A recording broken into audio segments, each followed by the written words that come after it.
بسم اللہ الرحمن الرحیم۔ شروع کرتا ہوں اللہ کے پاک نام سے جو بہت بڑا مہربان نہایت رحم والا ہے۔ دوستو، بہنوں، بھائیوں، بزرگوں، السلام علیکم ورحمۃ اللہ وبرکاتہ۔ تاریخ اسلام کے ہمارے اس سیریل انبیاء کرام اور اس کی قومیں کی آج 52 نمبر قسط ہے۔ ہم آپ کو خوش آمدید کہتے ہیں اور ہم بیان کر رہے ہیں اس میں حضرت ابراہیم علیہ السلام کا عرفی باپ اور قوم سے بتوں کی عبادت کا پوچھنا۔ تو دوستو، حضرت ابراہیم علیہ السلام نے اپنے عرفی باپ اور قوم سے بتوں کی عبادت کی وجہ پوچھی کہ تم ان بتوں کی عبادت کیوں کرتے ہو؟ قرآن پاک میں سورہ العشرہ آیت نمبر 70 میں، جس کا ترجمہ جب انہوں نے اپنے عرفی باپ اور اس کی قوم سے کہا کہ تم کس کی عبادت کرتے ہو، اس آیت میں باپ سے مراد عرفی باپ ہے اور وہ آزر ہے۔ یہ حضرت ابراہیم علیہ السلام کے چچا تھے اور آپ کے عرف میں چچا پر بھی باپ کا اطلاق کیا جاتا ہے۔ حضرت ابراہیم علیہ السلام کے باپ کا نام تارخ تھا۔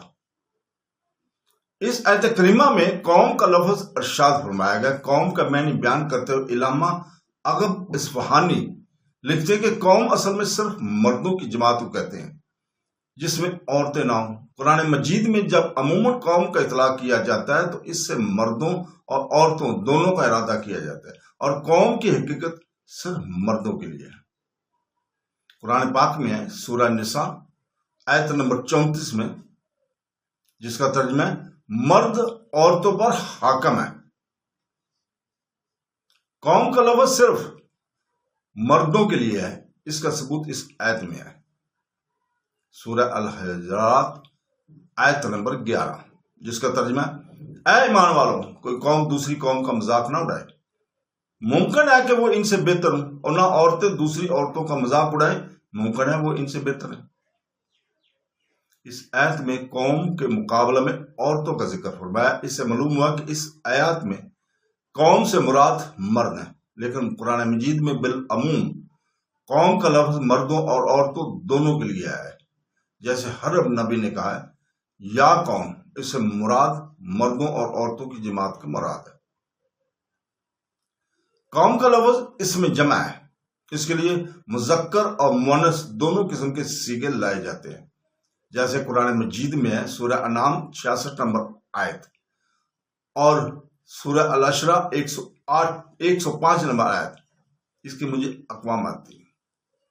امام ابو السداد المبارک بن محمد ابن السیر الجزری لکھتے ہیں کہ لفظ قوم کام کا مصدر تھے، پھر اس کا غالب اطلاق مردوں پر ہے نہ کہ عورتوں پر۔ حدیث مبارکہ میں ہے،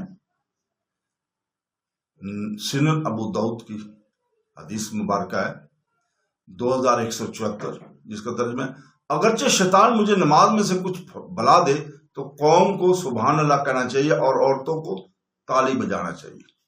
اس حدیث مبارکہ میں قوم سے مراد مرد ہے، کیونکہ قوم کے مقابلے میں عورتوں کا ذکر فرمایا، اس لیے فرمایا کہ مرد عورتوں کے اقوام ہیں، کیونکہ عورتوں کے معاملات کا مرد انتظام کرتے ہیں، عورتیں انتظام نہیں کرتی۔ نیز عورتیں کم فہم ہوتی ہیں۔ علامہ محمد مرتضی حسینی زبیدی لکھتے ہیں کہ قوم کا معنی ہے مردوں اور عورتوں دونوں کی جماعت، کیونکہ ہر آدمی کی قوم اس کا گروہ اور اس کا خاندان ہے، یا یہ لفظ مردوں کے ساتھ خاص ہے اور عورتوں کو شامل نہیں ہے، کیونکہ الحجرات 11 میں قوم کے مقابلہ میں عورتوں کا ذکر اس طرح۔ سنن ابو داؤد 2174 میں بھی قوم کے مقابلے میں عورتوں کا ذکر ہے۔ اگر قوم کا لفظ عورتوں کو بھی شامل ہوتا تو پھر قوم کا ذکر کر کے عورتوں کو الگ سے ذکر نہ کیا جاتا۔ ابو العباس سے مروی ہے النظر، اقوام اور الراحت، یہ سب اس میں جمع ہے، اور اسی لفظ سے ان کا وحد نہیں آتا، اور بسا اوقات اس کے معنی میں تبن عورتیں بھی داخل ہو جاتی ہیں، کیونکہ ہر نبی کی قوم اور مرد اور عورتیں دونوں ہیں۔ اردو کی لغت میں قوم کا معنی اس طرح لکھا جاتا ہے آدمیوں کا گروہ، فرقہ، خاندان، نسب، ذات۔ تحقیق یہ ہے کہ قوم کا معنی ہر نبی کی امت دعوت ہے، یعنی جن لوگوں کی طرف سے کسی نبی کو مبعوث کیا گیا، کیونکہ ہر نبی نے اپنی امت کو یا قوم کہہ کر خطاب کیا ہے، حضرت موسیٰ علیہ السلام نے فرمایا سورہ البقرہ 54 نمبر آیت میں، جس کا ترجمہ ہے، اے میری قوم، تم نے بچڑے کو معبود بنا کر اپنی جانوں پر ظلم کیا۔ حضرت نوح علیہ السلام کے بارے میں یوں ہے سورہ اعراف 59 نمبر آیت میں، جس کا ترجمہ ہے، بے شک ہم نے نوح کو ان کی قوم کی طرف بھیجا، انہوں نے کہا اے میری قوم، صرف اللہ تعالیٰ کی عبادت کرو، تمہارے لیے ان کے سوا کوئی معبود نہیں ہے۔ حضرت ہود علیہ السلام کے بارے میں یوں فرمایا سورہ اعراف 65 نمبر آیت میں، جس کا ترجمہ ہے، اور ہم نے قوم عاد کی طرف ان کے ہم قوم ہود کو بھیجا، انہوں نے کہا اے میری قوم، صرف اللہ کی عبادت کر، تمہارے لیے اس کے سوا کوئی معبود نہیں ہے۔ اور حضرت صلی علیہ السلام کے بارے میں یوں فرمایا سورہ اعراف آیت نمبر 73 میں، اور ہم نے قوم سمود کی طرف ان کی ہم قوم صالح کو بھیجا، انہوں نے کہا اے میری قوم، تم صرف اللہ تعالیٰ کی عبادت کرو، تمہارے لیے اس کے سوا کوئی معبود نہیں ہے۔ اور حضرت لوط علیہ السلام کے بارے میں یوں فرمایا سورہ اعراف 80 نمبر آیت میں، جس کا ترجمہ ہے، ہم نے لوط کو بھیجا جب انہوں نے اپنی قوم سے کہا تم ایسا بے حیائی کا کام کرتے ہو جو تم سے پہلے جہان والوں میں سے کسی نے نہیں کیا۔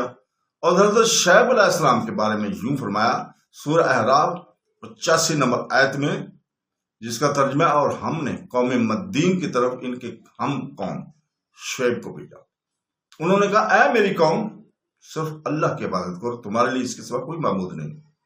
ان آیت کریمہ سے واضح ہو گیا کہ قرآن مجید میں ہر نبی کی امت کو اس کی قوم فرمایا ہے۔ سو تمام یہودی ایک قوم ہے، تمام عیسائی ایک قوم ہے، اور تمام مسلمان ایک قوم ہے۔ ان میں سید، بھٹا، سیال الگ الگ قومیں نہیں ہیں، بلکہ تمام مسلمان ایک قوم ہے۔ اس طرح تمام کلمہ گو اور تمام اہل اسلام ایک قوم ہے۔ ان میں تفریق کرنا لغت اور اطلاق قرآن مجید کے اعتبار سے درست نہیں ہے۔ نبی کریم صلی اللہ علیہ وسلم کی تمام امت ایک قوم ہے۔ شیخ احسن احمد مدلی اور ڈاکٹر محمد اقبال کے درمیان یہ بحث تھی کہ قوم وطن سے بنتی ہے یا قوم دین سے بنتی ہے۔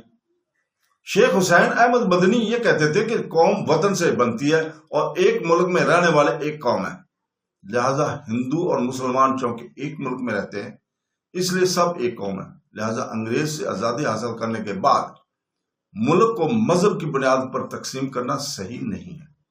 تمام کانگریسی اور نیشنل علماء کا یہی موقف تھا، یہ لوگ پاکستان کا مطالبہ کرنے کا خلاف تھے۔ اور ڈاکٹر محمد اقبال کا نظریہ یہ تھا کہ قوم دین سے بنتی ہے، اگر قوم وطن سے بنتی تو نبی کریم صلی اللہ علیہ وسلم مکہ مکرمہ سے مدینہ منورہ کی طرف ہجرت نہ کرتے۔ آپ صلی اللہ علیہ وسلم نے دین اسلام کی خاطر اپنا وطن چھوڑ دیا، اور جب قوم دین سے بنتی ہے تو ہندوؤں اور مسلمانوں کا دین الگ الگ ہے، لہذا یہ ایک قوم نہیں بلکہ الگ الگ قومیں ہیں۔ جب حضرت ابراہیم علیہ السلام نے اپنی قوم سے کہا کہ تم کس کی عبادت کرتے ہو، تو انہوں نے کہا کہ ہم بتوں کی عبادت کرتے ہیں اور اسی کے لیے جم کر بیٹھے رہتے ہیں۔ قرآن پاک میں سورہ الشرح 71 نمبر آیت میں انہوں نے کہا ہم بتوں کی عبادت کرتے ہیں، سو ہم انہی کے لیے جم کر بیٹھے رہتے ہیں۔ قوم کا یہ کہنا کہ ہم ان کے لیے یعنی بتوں کے لیے متخف رہتے ہیں۔ الحقوف کا معنی ہے کہ کسی چیز کی تعظیم کی نیت سے اس کی طرف متوجہ اور اس کے پاس لازم رہنا، اور شریعت میں اعتکاف کا معنی ہے اللہ تعالیٰ کا تقریب حاصل کرنے کی نیت سے اپنے آپ کو مسجد میں ٹھہرا لینا۔ کفار بتوں کی تعظیم کے لیے بتوں کے پاس جم کر بیٹھ جاتے تھے۔ نزل ذل سے بنا ہے، اس کا معنی ہے دن بھر کسی کام میں مصروف رہنا۔ وہ جو بتوں کی عبادت کرتے تھے وہ دن کے ساتھ خاص نہیں تھی، بلکہ دن وہ اور رات کی عبادت میں مشغول رہتے تھے، اس لیے اس کا معنی ہے ہم ہمیشہ ان کے پاس ٹھہرے اور جمے رہتے تھے۔ جب حضرت ابراہیم علیہ السلام نے ان سے پوچھا کہ تم کس کی عبادت کرتے تو انہوں نے بڑے فخر سے بتایا کہ ہم تو بتوں کی عبادت پر جمے رہتے ہیں۔ علامہ اسماعیل حقی حنفی لکھتے ہیں کہ حضرت ابراہیم علیہ السلام اپنی والدہ کے بطن سے غار میں پیدا ہوئے تھے۔ جب وہ بڑے ہوئے تو غار سے نکلے اور شہر میں داخل ہوئے، اور انہوں نے چاہا کہ وہ یہ جان سکے کہ شہر والے کس دین پر ہیں۔ اس طرح عقل مند لوگوں کو چاہیے کہ وہ کسی نئے شہر میں داخل ہوں تو وہاں کے لوگوں کا مذہب معلوم کریں۔ اگر ان کا مذہب صحیح ہو تو ان کی موافقت کریں، اور اگر ان کا مذہب باطل ہو تو ان کا رد کریں۔ جب حضرت ابراہیم علیہ السلام نے شہر والوں سے پوچھا کہ تم کس کی عبادت کرتے ہو، تو انہوں نے کہا ہم بتوں کی عبادت کرتے ہیں، سو ہم ان ہی کے لیے دن بھر متکف رہتے ہیں۔ تب حضرت ابراہیم علیہ السلام نے ان کو رد کرنے کا ارادہ فرمایا۔ تو دوستو، اس کے ساتھ ہی ہم اجازت چاہتے ہیں، اور اگلی قسط انشاءاللہ تعالی اس میں ہم آپ کو دوبارہ حاضر ہو کر آپ کے سامنے بیان کریں گے۔